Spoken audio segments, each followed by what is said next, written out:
Hi friends, welcome back to ఇది మన channel.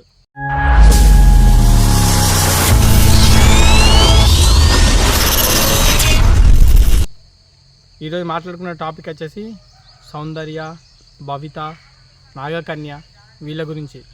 అసలు మన సనాతన ధర్మం ఎటు వెళ్ళిపోతుంది? అసలు మన దేవీ దేవతల మీద కనీసం గౌరవం కూడా వీళ్ళకి లేదు. కనీసం గౌరవం కూడా. ఎందుకంటే యూట్యూబ్ ఓపెన్ చేస్తే చాలు, సోషల్ మీడియా ఓపెన్ చేస్తే చాలు, నాగలోకం నుంచి వచ్చిన నాగకన్య అలియాస్ భవిత, రేణుకెళ్ళమ్మ అలియాస్ సౌందర్య, ఇట్లాంటి వాళ్ళు ఎందరో చాలామంది అసలు మాకు సిగం వస్తుందని, రేణుకెళ్ళమ్మ తల్లి వచ్చినతో మాట్లాడుతుందని, ఎప్పుడు పిలిస్తే అప్పుడు దేవుడు వస్తుందని, అసలు ఈ వీళ్ళ మాటలకైతే అంతు పొందఅనేది ఉండదు. వీళ్ళ మాటలు వింటే నిజంగా మన సనాతన ధర్మం ఎటు వెళ్ళిపోతుందనే దుస్థితికి వస్తుంది. దీన్ని ఆదర్శంగా తీసుకొని వీళ్ళని ఎలాగైనా వీళ్ళ నిజాలు తెలుసుకోవాలని చెప్పేసి, కావాలని చెప్పేసి, అసలు వీళ్ళ నిజ స్వరూపాలు బయట పెట్టాలని చెప్పేసి మొట్టమొదటిసారిగా E96 సంతోష్ అన్న, నిజంగా సూపర్ అన్న నువ్వు. E96 సంతోష్ అన్న గారు దీని మీద చర్య తీసుకొని సౌందర్య వాళ్ళ విలేజ్కి వెళ్ళి అక్కడ ఎంక్వైరీ చేసి నిజాలు తెలుసుకొని అమ్మాయికి సపోర్ట్ చేద్దామనే ఉద్దేశంతో వెళ్ళిండు. దాని తర్వాత అసలు విషయం బయటపడ్డది. అంటే ఆమెకి ఎల్లమ్మచ్చుడు కానీ అక్కడ ఉన్న విషయాలు కానీ అంతా అబద్ధం. అంటే అప్పటి వరకు ఆమె చెప్పిందంతా ఒక బూటకం. ఇది ఎందుకు చెప్తున్నామంటే, నేను ఆ అమ్మాయిని తప్పు పట్టడం అనట్లేదు. అండ్ ఆమెకు ఎల్లమ్మ వస్తుందో దేవత వస్తుందో లేదో నాకు తెలియదు. కానీ ఇలా ప్రతి ఇంటర్వ్యూకి వెళ్ళి ఊగడం అనేది తప్పు. అండ్ ఇంకోటి ఏంటంటే, అందరి ముందు ఇప్పుడు ఒక బురిడి సౌందర్యలాగా మారిపోయింది. అది మంచి పేరా? ప్రతి ఒక్కరి ఇప్పుడు వేరే వాళ్ళకి చూడడానికి కూడా వీళ్ళు ఇట్లా చేస్తారు, మీ దాంట్లో కూడా ఇట్లా ఉన్నారని చెప్పేసి వాళ్ళు కూడా ఏలైతే చూపించే విధంగా అయిపోతుంది. మన సనాతన ధర్మం ఎంత ఘోరంగా అయిపోయిందంటే అస్సలు ఎక్స్పెక్ట్ చేయం. ఇంకా నెక్స్ట్ వస్తే భవిత అయితే మాటలు అంత చిక్కని మాటలు అవన్నీ వింటుంటే నాకైతే పిచ్చిలేసింది. నాకే కాదు, అక్కడికి వెళ్ళి ఇంటర్వ్యూ తీసుకున్న ప్రతి ఒక్కరికి అదే పరిస్థితి. నాగలోకం నుంచి వచ్చిందా అంటుంది. ఎన్ని లోకాలు ఉంటే కూడా తెలియదు ఆమెకి.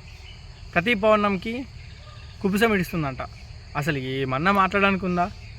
విగ్రహాలు తీయాలంటున్నావు, ఎక్కడి విగ్రహాలు నీకు తెలుసు. పోయినప్పుడు తీసి చూపెట్టు. నీ యొక్క నిజంగా నీకు దేవుడే ఉండే, నీ ఎంత దేవత ఉంటే ఖచ్చితంగా నిరూపించు, నేను కూడా దండం పెడతాం. కానీ ఇలాంటి సనాతన ధర్మాలను ఉద్దేశించినటువంటి ప్రతి ఒక్క హిందూ ధర్మాలు ఒక దైవంగా కొలుసుకునే ప్రతి ఒక్క టాపిక్ మీద మీకు ఇష్టం వచ్చినట్టు వేసుకొని ఏదో విధంగా ఫేమస్ అవ్వాలని చూస్తే మాత్రం నేనే కాదు, నాలాంటి వాళ్ళు 100 మంది పుట్టుకొస్తారు. సంతోషాలతో మేము అందరం ఉన్నాం. సంతోషాన్ని కూడా ఆయన తప్పు చేసిన అని చెప్పేసి మేము ఏ రకంగా అనుకోలేదు. ఎందుకంటే ఇంకోసారి ఇట్లా చేయాలంటే భయపడాలి. మంచి చేసే బోనం రాకేష్ అన్న కానీ, రౌడీ రాకేష్ అన్న గారు కానీ, వేరే వాళ్ళు కానీ శివశక్తులకి చెడ్డ పేరు వస్తుంది వీళ్ళ వల్ల. పోనీ మళ్ళీ వాళ్ళ పేరు వాడుకొని వీళ్ళు చేసే కార్యకలాపాలు అయితే మరీ ఘోరం. బోనాలు ఎత్తుకోవాలి, శిగమ్ముగాలి, వీళ్ళ దగ్గర భక్తులు అయితే వాళ్ళకి మంచి చెడ్డలు చెప్పాలి. వీళ్ళు చేసేది నాటకం, వీళ్ళ దగ్గరికి చెప్పే మంచి చెడ్డలు తినేటోళ్ళు ఇంకెంత మంచి వాళ్ళు మరి. సో నేను ఎవరిని ఉద్దేశించి అనట్లేదు, దయచేసి నన్ను తప్పు పట్టుకోవద్దు. నేను ఉన్నట్టే మాట్లాడుతున్నా. E96 టీవీ సంతోష్ అన్న గారు ఎంత ఎంక్వైరీ చేశారంటే డెప్త్ ఎంక్వైరీ చేసారు. ప్రతి ఒక్క విషయాలు వాస్తవాలు బయటకు వచ్చినాయి. అండ్ భవిత కూడా మొన్న కూడా భవిత ఇంటర్వ్యూలో కూడా మనకు తెలిసిపోయింది ఏంటంటే, ఇట్లా నాలంటే నేను కూడా ఒకప్పుడు నమ్మిన, అమ్మో నిజమే కావచ్చు తల్లి అనుకున్నా. కానీ ఆ అమ్మవారు జగన్మాత మా పేరు చెప్పుకొని ఇంత అబద్ధాలు ఆడితే ఆ తల్లైనా మిమ్మల్ని క్షమిస్తుందా? ఒక్కసారి గుర్తించండి. అండ్ ఎవరైనా బాధ పెడితే క్షమించండి.